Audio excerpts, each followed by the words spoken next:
আচ্ছা স্যার, আজকে তো ডিএ মামলাটা ছিল, তা আপনি তো অনলাইনে ছিলেন। ফিরদৌস শামীম, রহিব রহুম, শেখর কুমার, আলী রহিম এনারা তো সশরীরে সুপ্রিম কোর্টে ছিলেন। তা আজকে মামলায় কি হলো? আজকে মামলায় কোর্ট দেখলেন যে মনিটরিং কমিটি যেটা কোর্ট অ্যাপয়েন্ট করেছেন তারা একটা রিপোর্ট দাখিল করেছে। সেই রিপোর্টটা আমরা কেউ পাইনি এবং রিপোর্ট সম্পর্কে আমাদের কি বক্তব্য তাও যে বলা যাচ্ছে না। সেই জন্য আদালত বললেন রিপোর্টটা দিলে পরে তার ভিত্তিতে আমরা আমাদের বক্তব্য হাজির করলে পরবর্তী শুনানির দিন 18ই আগস্ট তখন নির্ধারণ হবে যে তারা সত্যি সত্যি দিয়ে সবাইকে দিচ্ছে কি দিচ্ছে না। বিষয়টা এই জায়গায় রয়েছে। তাহলে আপনি কি আশা করছেন যে আগামী 18 তারিখে একটা সুখবর আমরা পেতে পারি? আশা তো করি আমরা অনেক লড়াই করে এই মামলায় রায় আদায় করেছি এবং রায়টা খুব আমার মতে যথেষ্ট সংগঠিত এবং কড়া রায়। সুপ্রিম কোর্ট ইতিহাসে এমন ঘটনা পূর্বে ঘটেনি যে supreme court retired supreme court জাজকে চেয়ারম্যান করে দিয়ে কীভাবে দেওয়া হবে সেটা ঠিক করতে হবে। এ থেকেই বোঝা যাচ্ছে যে সুপ্রিম কোর্ট নির্দিষ্টভাবে চেয়েছে যে দিয়ে যা প্রাপ্য সেটা দিতেই হবে। এখন নতুন সরকার এসছেন, নতুন সরকার আজকে তারা আদালতে বললেন তাদের আইনজীবী মারফত যে তারা নেতিবাচক ভূমিকা নিচ্ছেন না, তারা দিয়ে দেবেন। এটা আদালতের সামনে। স্যার, আপনি তো আইনজীবীর সাথে সাথে একজন রাজনীতিকও, আপনি সাংসদ ছিলেন।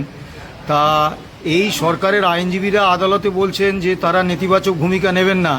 আবার মাননীয় মুখ্যমন্ত্রী 1 জুন কর্মী সংগঠনগুলোর সঙ্গে বৈঠকে বলেছিলেন যে তারা আদালতে কর্মীদের সঙ্গে লড়াই করবেন না।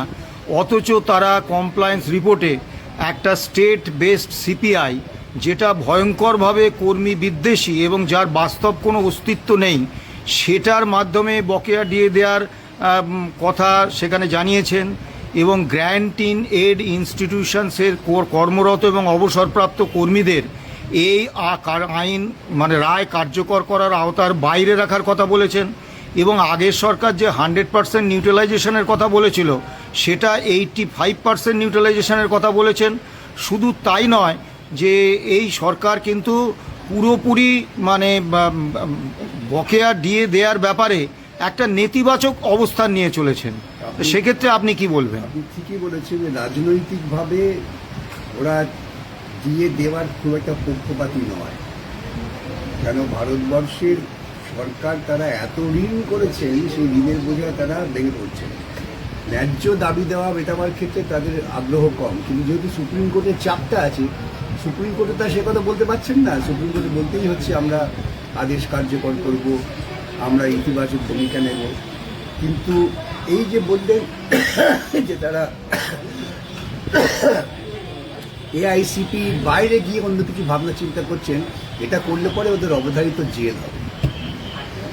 আর একটা কথা জিজ্ঞেস করব, এই যে গ্র্যান্ট ইন এড ইনস্টিটিউশনসের কর্মরত এবং অবসরপ্রাপ্ত কর্মীদের রাজ্য সরকার যে এই বকেয়া ডিএ পাওয়ার আইনি অধিকারটা অস্বীকার করছেন, এর বিরুদ্ধে গ্র্যান্ট ইন এড ইনস্টিটিউশনসের কর্মরত এবং অবসরপ্রাপ্ত কর্মীদের এবং সেই সব সংগঠনগুলির কি করা উচিত বলে আপনি মনে করেন? ইতিমধ্যেই আমি সবাইকে বলেছি যে আপনারা অবিলম্বে একটা করে রিট পিটিশন ফাইল করুন। কেন সুপ্রিম কোর্ট রায় দিয়ে আইনটা ঠিক করে দিয়েছেন, সরকারের অধিকার নেই সে আইনের বাইরে যাওয়া। কিন্তু ওরা কৌশল করে বলার চেষ্টা করছে যে যেহেতু মামলাটা করেছিলেন সরকারি কর্মচারীরা, অতএব এটা সরকারি কর্মচারীরাই পাবেন। এই গ্রান্টিং এইড বা যে সমস্ত অটোনমাস বডি যেখানে সরকার বেতন দেয়, যাদের ক্ষেত্রে রোপা রুলস কার্যকর, তারা পারে না। এই একটা চাতুরি করার চেষ্টা করছেন। সেটাকে বন্ধ করতে গেলে দ্রুত ব্যবস্থা নিতে হবে। এদের সঙ্গে লড়াই করতে গেলে প্রত্যেকটা আইনি পদক্ষেপকে দ্রুততার সঙ্গে কার্যকর করতে হবে। সেক্ষেত্রে সুপ্রিম কোর্টের আপনাদের করা মামলা একটা বিরাট অস্ত্র হিসেবে ব্যবহার করা যায়। ধন্যবাদ স্যার।